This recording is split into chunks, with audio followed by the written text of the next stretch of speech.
everybody likes to think big. And so when we talk to a franchisor, they've got big dreams. What has kind of clicked for me is okay, I know they have this dream. So how could we assist in getting them there? Hey, everybody, and welcome back to another episode of Behind the Franchise. I'm your host, Paul Ehlinger, and today I'm excited to be joined by my guest, Heather Ripley, who is the founder and CEO of Ripley PR. Heather, thanks for being on. Thank you. Glad to be here. Absolutely, and please, for those who may or may not know who you are, who the heck are you? What's Ripley PR, and how did you kind of get to this point in your career? Yeah, I started Ripley PR in 2013. I had a career for 15 years prior to that in marketing and PR, and I fell in love with the franchising industry in 2008. I worked internally for a large home service franchisor at the time, Clockwork Home Services, and ended up getting them on Celebrity Apprentice, and they Yeah, sold. I was excited to And ask about that. Yeah, it's like that's such a weird, strange incident. It's yeah, interesting. yeah, it was very cool. But I knew they were selling, so then I left and went to the agency world. Very cool, very cool. And I always have to ask, I love talking to fellow founders, like, what was the moment for you, right? That was just like, wow, I need to be doing this by myself. I gotta go do it. Because it's a hard decision. You've got to put in a lot of time and work. So like what drove you over the edge? I never really thought about owning my own business, Hmm. but it makes sense if you look back to my childhood. I was selling things at school. Sure. I would buy a 10 pack of gum and sell each individual pack. My brother and I made a putt-putt course in our backyard and charged the neighbors to come play. I love that. That's a good one. But Clockwork, working with the entrepreneurs there and Hmm. the franchise owners, I had this spark of energy there that I Yeah. never had before. And that's where it kind of became crystal clear that I wanted to. I just didn't know what I wanted to do. Yeah, that's totally fair. And then, why was it a PR agency, right? Like coming from the marketing background, it could have done straight brand work, could have done ads. Like, what drove you to the PR side? I was I was doing copywriting for a department store early in Hmm. my career. I loved writing. I always have. Um, my grandfather was a journalist for the Miami Herald, Oh wow. so I think it kind of runs in our Yeah, I was family. gonna say it's in the blood. But I loved the copywriting aspect of marketing. Hmm. And I think it was 2005 or 6. I was a marketing manager, and the CEO said, "Do you know how to write a press release?" I can figure it out. And I did. I was like up all night trying to figure out how to write a press release. And that's when I started doing PR. Hmm. And I just fell in love with it because it's a great mix of writing and marketing and Yeah. strategy. Yeah, no, 100%. And I'm bridging the conversation a bit, like getting Clockwork onto Celebrity Apprentice. Like that is a massive work of PR, right? Like in getting the brand out there. How much did that impact, your view on what PR and public attention can do to a business, and how do you still leveraging those same ideologies today? I went into that thinking we were going to get product placement. Yeah. I knew that Jim Abrams wanted to sell the company. That was the Hmm. goal. I sort of worked backwards from that, trying to figure out how could we get a Benjamin Franklin plumbing truck on Desperate Housewives. Oh, interesting. I Or love I was thinking that way. that. Get a truck pulling up in the background of a major show, and how do we have a technician come in and service a house? Yeah. So that's kind of where my mind was going. And then I was watching Celebrity Apprentice, Hmm. and it just kind of clicked. I'm like, wow, what if we could get them to create a jingle Yeah. for a radio jingle for all three brands? So I reached out to the producers. Um, they said no so many times. Oh, really? I We love were that. not in all 50 states. I think we were in Mm, 47. yeah, We were not a household brand. yeah. They did not like that we were franchise owners. They wanted to know that Oh, there was a corporate office. yeah. We kind of had to prove that we background checked, we felony checked our franchisees. Oh, Um, wow. there were a lot of hoops. They said no so many times. Yeah. Then they finally said yes and said choose one of the three brands. Yeah. And we said, no, we want all three of them. So it was a lot of back and forth. Wow, lesson there in perseverance, I suppose. Yeah. Yeah. I love. Do you have an entertainment background or anything? Like, just that was where your mind was to kind of get it activated? Yeah. I mean, I had watched all these, American Idol when they have a Coke bottle sitting on the. Yeah, sure. You're like, how the heck is a Coke bottle not a Pepsi bottle, Yeah. right? And I was fascinated with product placement. I thought Yeah. that'd be cool. Yeah, no, that's awesome. I'm curious, that was a few years ago. What are you still taking from that experience versus what's maybe changed, that you're not leveraging as much? Everybody likes to think big. And so when we talk to a franchisor, they've got big dreams. 100%, yeah. They They're might, entrepreneurs, right? They're living in yeah, some fake reality 5 years down the road.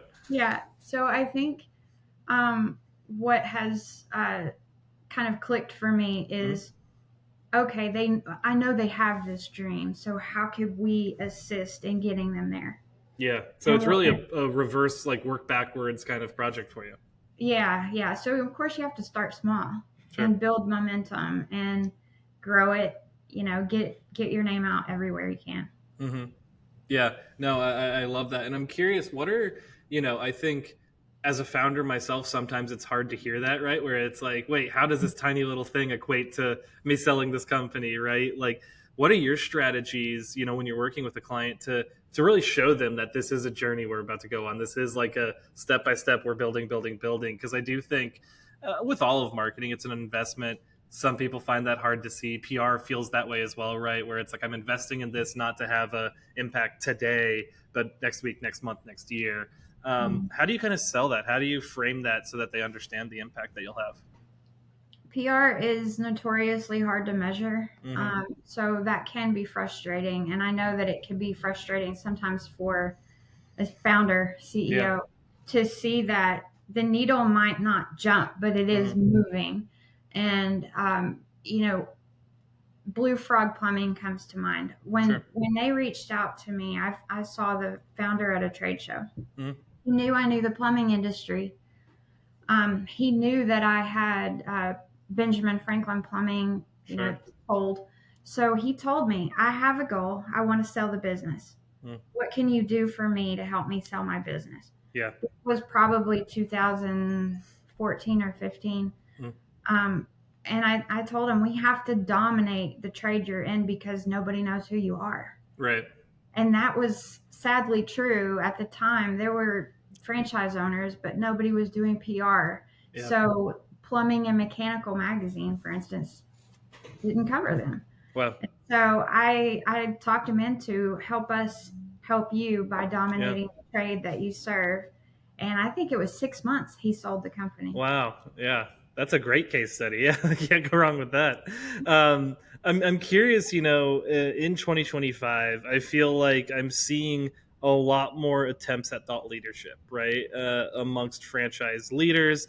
I mean, we have it with this show. Like, we have a lot of inbound from PR firms trying to put their clients onto this show, from leaders themselves wanting to be on the show. How have you seen that change? Like, has there been a thought leadership change in the last couple of years, or decade, or whatever, between more people willing and wanting to build that public persona online?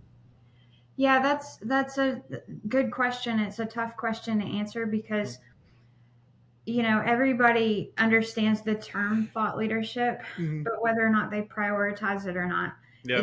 is the challenge. The way that I look at it is thought leadership for me and for Ripley PR. I'm a contributing author to a lot of different trade magazines, Yeah. and I know that positions me as an expert in the industry. Hmm. It teaches businesses about PR or about speaking engagements or awards and how that can help their business, Yeah. but it might not generate leads, Right. and everybody wants leads. Yeah. So the way that we approach PR is kind of twofold. You've got your thought leadership for credibility and authority, brand recognition, and then there's lead generation PR too. I mean, a Yeah. podcast is a great lead gen tool. Yeah. It lives on for, Ever. Yeah. yeah, I get leads from a podcast that I did 3 years Yeah. ago. That's awesome. Um, but you need both. Hmm. You need that immediate gratification of an article, Yeah. and you also need that thought leadership in your industry. Yeah, it But makes a ton of sense, and I'm curious, like, what would you suggest to somebody who's just getting started at it, right? Like they want to figure out how to get that first contributing authorship, they want to figure out how to get that first episode or whatever the heck it may be. Like, what are you pushing people down that they need to start doing themselves to kind of prime the pumps for it? act as if you're already where you want to be. Yeah, Don't wait till you're bigger to start PR. I hear that all the time yeah, from franchisors. They're like, "Well, we have 15 units. We're trying to get to 25 this year and then we'll do PR." yeah. No, PR, What the heck has changed between those 10 units, right, right? right. No, PR can help you get there. I talk about momentum building a lot, Yeah, and I do firmly believe you should start PR the day you open your door for business. yeah. And it Because doesn't it does have to grow be, over time, right? Like yeah, it's exponential growth over time. yeah, and you don't have to do it month after month after month. You could Mhm. do a 5 week campaign, Yeah, get some leads, do it again in a few months. yeah. You can build it. Make it part of the mix, right? And that pie chart can change and slice size over time. Yeah, Do you guys? I mean, will you guys work with folks on that basis, like a project basis versus a retainer versus whatever we the heck it do. may be? Yeah, we do. And I don't believe in a one size fits all. I really Yeah. customize packages based on what they need Hmm. because we want long term clients. I believe I have two of the three first clients I ever Do had. you really? Well, just Yeah, put that on the front and center of the homepage. Like, that's what more do people important. need to know? Yeah, that's important to us. Yeah, that's awesome. I love that. I'm curious, with we're talking about what they should do. What are common mistakes you see people making outside of like I would guess the first one is not doing PR at all would be the biggest mistake. But like past that, like if they're doing something and it's going poorly or they're not engaging their agency properly to give them the highest chances of success, like what would you say are some of the most common mistakes folks are making? Two things come to mind immediately. One is sales are slow, so let's stop PR. Let's pause. Yeah, That's been the most frustrating for me because sure. I'm like, no, we need to do more. Yeah, if we stop doing this, we're gonna have even lower sales. Yeah, or change your strategy, Yeah. to get those leads right now. Hmm. But the other thing that comes to mind is um, not putting enough priority on your grand opening Oh, announcements. interesting. Yeah. So the way, I come from the franchise development side of Hmm. franchising. I did start supporting our franchise owners with PR, but my Yeah. background is more on the fran dev side. And you can build momentum with back to back to back to back to back press releases, press announcements on new openings. Yeah. And it also helps the franchise owner really dominate their market. 100%. Because how many press releases are coming out from a local business in some random town or city, right? Yeah, it's an opportunity to say who you are, what you do. Yeah. And I think that a lot of franchisors downplay that. Hmm. And they're like, oh, no, we have our marketing person internally doing those. Hmm. And they just really template, press Yeah. announcement, send it Just try to out push on it on the wire. board. Yeah. Yeah, and then it's done. Yeah. But there's so much more you can do. Yeah, I totally agree because I feel like locally, right? So like I'm sitting in Covington, Kentucky right now. There's 3 or 4 print publications and there's a couple like TV stations, radio station where it's like, yeah, sure, they're very small, but their small is directly centered around where every one of my customers lives. You know what I mean? Exactly. Yeah, yeah, I think that's so important. I would love to ask because this was top of mind. I was weirdly I was in DC yesterday for the IFA Advocacy Summit. So I was sitting with the CEO of A&W, and I was talking to her about Cracker Barrel and how they just had that nightmare of a scenario, right, where it's like for whatever random reason their logo change drove the internet mad. And I was kind of asking her, like, what would you have done as the CEO of like a fellow legacy traditional brand, right? And she was just like, first of all, it's like sucks to see it happen. That team has to be dealing with it. She's like, I probably would have done the same thing. So I'm curious, like I'm sure you saw that whole scenario. What Oh, would yeah. you have done? What would you have guided the leadership on? Where it's like, Because it is a flashbang, right? Like they randomly do a thing, social media randomly catches on to it, and all of a sudden you're in a nightmare. Mm-hmm.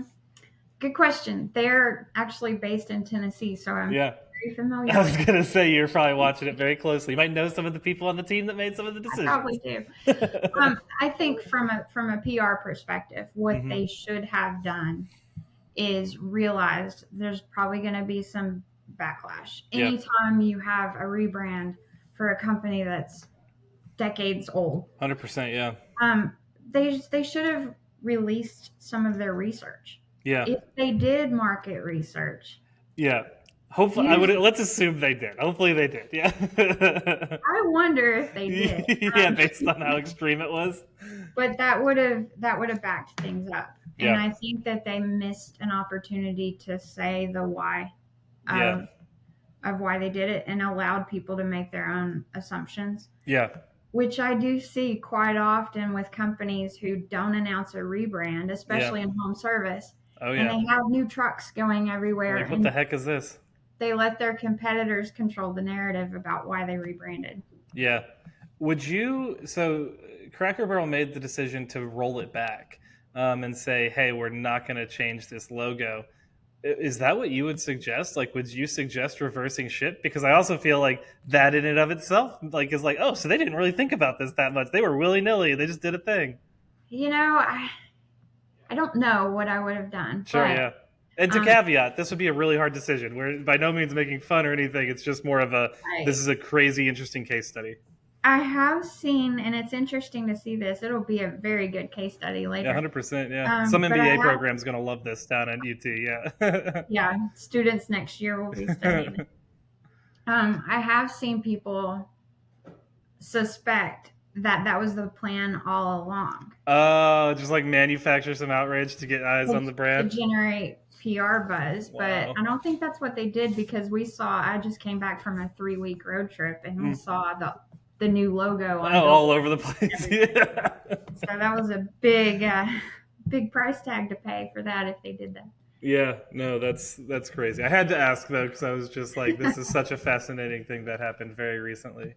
I'm curious, when it comes to getting media coverage for people. I think a lot of people, myself included, like PR is not the thing you know everything about, right? So it's a little foreign. You're talking to somebody like you, and it's like, this is what we should do. This is what we should do. Like, what makes for a good press release? Like, how deep does a story need to go? Like, do I need it? Does it need to be ground shaking? Can we reposition things to be more interesting? Like, what makes for good meat and potatoes of a press release? that. Yeah, I think it varies on Hmm. the market. A small to mid-sized market just might be hungry for news. Yeah. Sometimes, a franchisor will say, we always want to focus on the jobs that it's impacting, how it's Oh, impacting sure. the Yeah. economy and all that.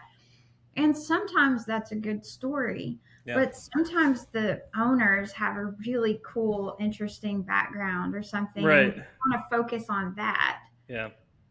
So I think it really depends on the market. It depends on the news, and quite honestly, sometimes franchise announcements are boring and there's nothing interesting about it. You just the have to the try. I do love when you can see the templated wire push of the new location, where it's just like, I think I've read 8 of the same one in the last Uh 6 huh. months for this We brand, changed the city name. Yeah. Exactly. Yeah. It's just the soft brackets with location name. Absolutely. Um, and so you have a book, Next Level Now. Is that correct? Yes. I So, just. Oh, sorry. oh no, I was going to lead right into what you were just going to say. So please say what you were going to say. I just actually pulled it back from the publisher and Yeah. I'm self publishing. I'm taking it as an opportunity to edit and update. It'll probably be live Monday, actually. Heck yeah. Well, perfect. That's all. So that'll be in the past. So hopefully everybody saw this on Monday of September, Yeah. when it came out. Would love to just ask around that. Like, deciding to write a book is a big thing. Obviously, you said you loved writing. Has this been like a lifetime goal of wanting to publish a work? Like, what led to that? Obviously, probably lead gen tool for Ripley PR as well, but it's a lot of time and energy. I know we're Oh, writing a yeah. book ourselves right now too. So, Yeah. what was that decision for you? Well, I do love writing. Mm. Ironically, my first book that's never been published is a fiction novel, and it's about I love it. 60% done, but it's Wait, sitting what's the there. subject of the fantasy novel? This is what I Oh need to know. gosh. It's a historical fiction novel based in Scotland. Okay, wait, are you from Scotland? Have you been to No, Scotland? I love no, I'm this. just fascinated by history. Yeah, I But love that that. book I started years ago, and it's just Sure. sitting there. This one, I home service Mm. has been a passion of mine because I love helping contractors grow their business. Sure. And they're so savvy, they understand marketing, they're marketing geniuses. Yeah. But PR is kind of this unknown. Yeah. So I knew it was an opportunity to teach owners how to leverage PR, how to grow their business, and I'm just using it as an opportunity to serve a bigger than Ripley PR can be. Yeah. How much was it? Because I feel like so like our impetus to we're writing a book on AI and franchising right now, and I feel like our primary impetus was um, people would just ask us 1,000 questions about AI generally, like about how they can use it for this or that, and it's like we don't have a solution for that. Like we just do marketing, like and so for us it was like, man, like people really want not only thought leadership, but just really digestible content that like helps them Mhm. grow their business, helps them navigate challenging times. Like how much of that was that where you're talking to these people and it's like, wow, I get the same 10 questions every single time. Like I should just put this down for them.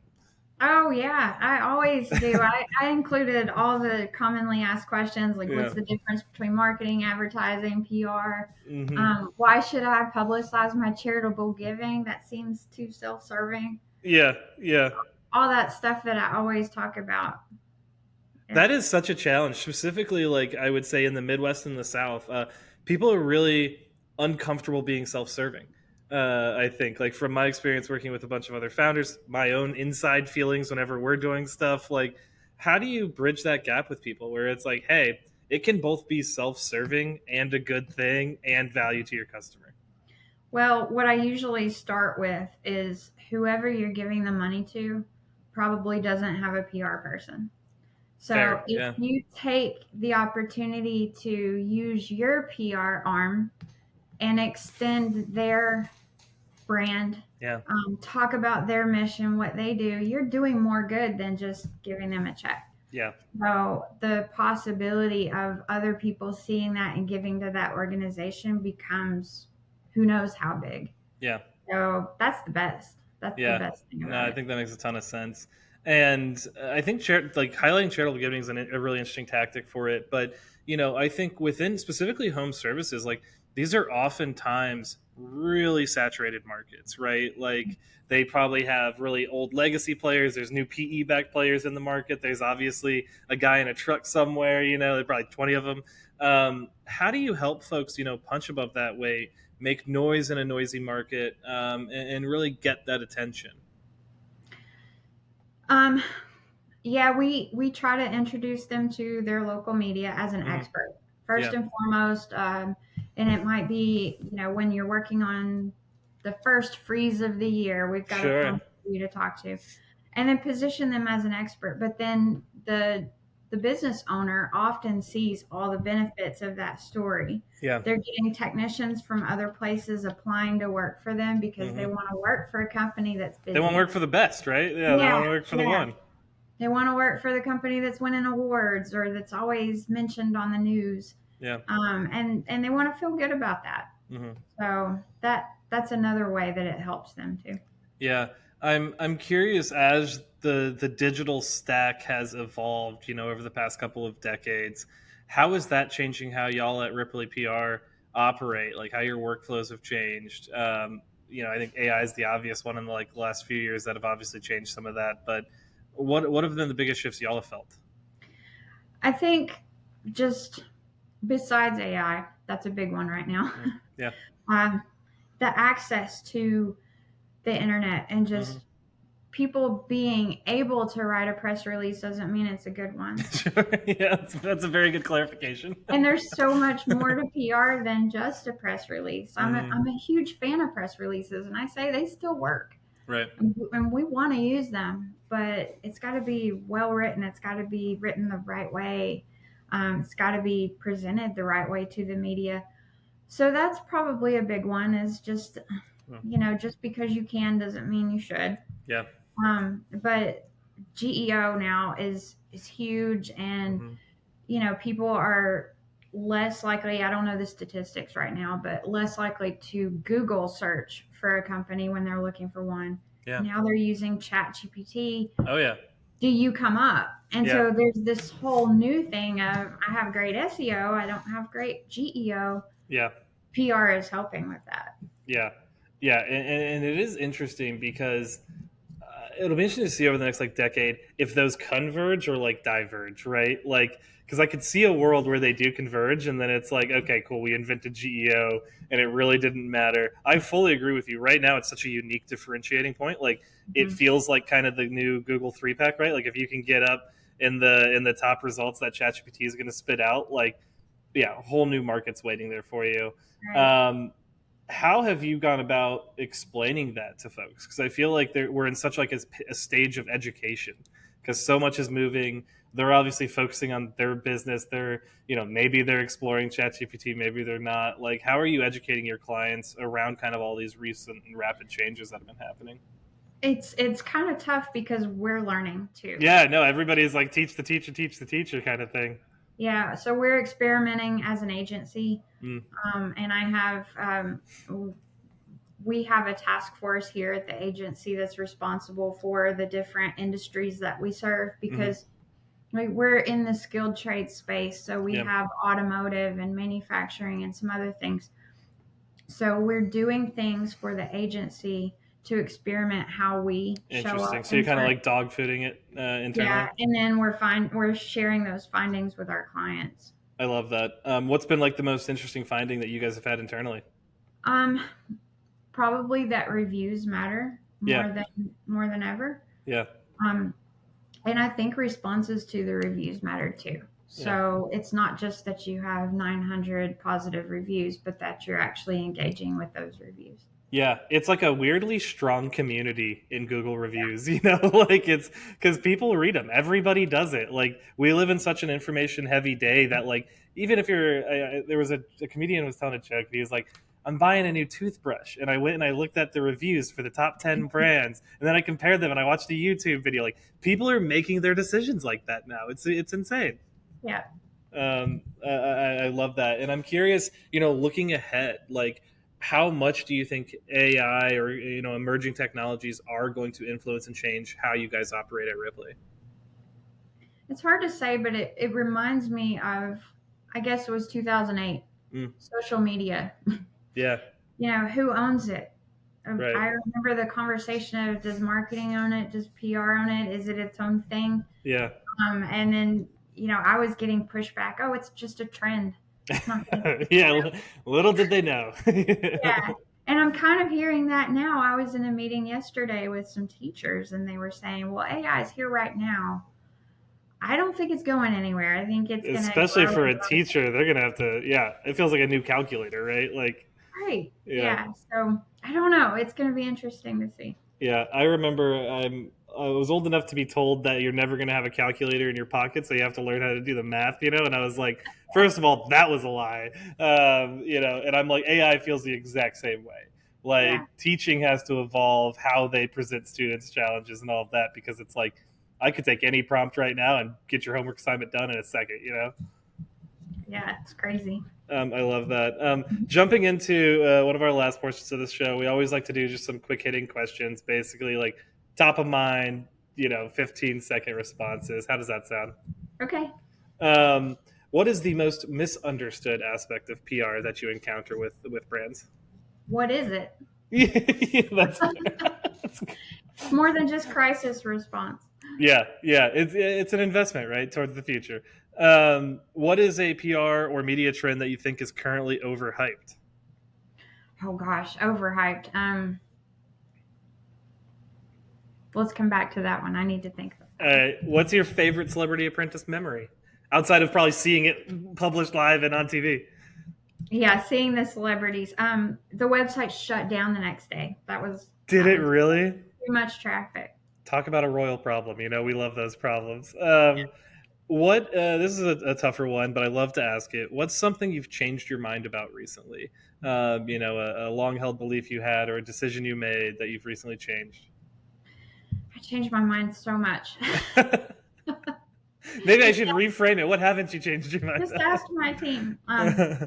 No, we're looking at how we do content Hmm. as an agency because content's one of the most important things we do for Yeah, clients, yeah, and it's very tough to have a writer write for all the different industries that sure. we write for and ghost write for CEOs. So we're looking at that. Yeah, Um, and just our agency structure overall. So how can we better support our clients? yeah. No, I think that's healthy. It makes a ton of sense. And then, what's something most people don't know about you, Heather? Um, I do Brazilian Jiu Jitsu and I just got promoted to purple belt. So don't cross you, is what I'm hearing, or else you will be wrapped up on the floor and tapping out. Is that the stress relief? You're like, oh, these clients, and then jujitsuing it out. Yeah, I started martial arts probably in 2018, Wow. and yeah, it just became an outlet. It's a good outlet because when I'm on the mat, I forget about everything else. Hear me out. Founder to founder, I've found that the more random things I can like learn or take a class on outside of my day to day is so helpful to my mental Yes, health. Like it's crazy. yeah, it is. It is. It's um, I love that. And then I'll circle back. Did you come up with something on the PR trend or media trend or marketing trend or that you think is overhyped? Also, feel free to say AI. We've had AI be the answer to that at least 30% of the time on this show. Yeah, it's got to be that. I don't know that overhyped is the right word, but maybe over discussed. Yeah. Yeah, it's definitely the way I describe it is we're in the hype cycle, right? Like it's absolutely the hype cycle. My prediction is in the next 12 months that hype cycle is going to die, but the true use cases are going to kind of become prevalent, right? Um, Probably. that would be my hope. But anyway, this has been fantastic. I also know we were talking before the show. We should drop a pitch. Your husband's running for sheriff, Yes. Yes. so go vote for Sure. Mr. Ripley down in Tennessee for sheriff. His name's Burns. Oh, excuse me. God, I messed it up, guys. Dang it. Okay, Burns for sheriff in Yeah, Burns. Tennessee. Always love to drop that. But anyway, at the end, I always like to give you a minute. Where can people find you? Where can they contact you? What do they need to know about Ripley to be able to engage? Yeah, RipleyPR.com is the best way. There's a contact form on there, but you can email me hripley@ripleypr.com. That's the easiest way. And we try to be a good partner to our clients and an extension of their team. So that's how we're a little bit different. Yeah, I love that. And then I've got to ask, are these the values for Ripley PR on the back wall Oh, here? it's not. It's actually a Steve Jobs quote Oh, about nice. status quo. There we go. So if you're looking to change your status quo, they're thinking about it every day.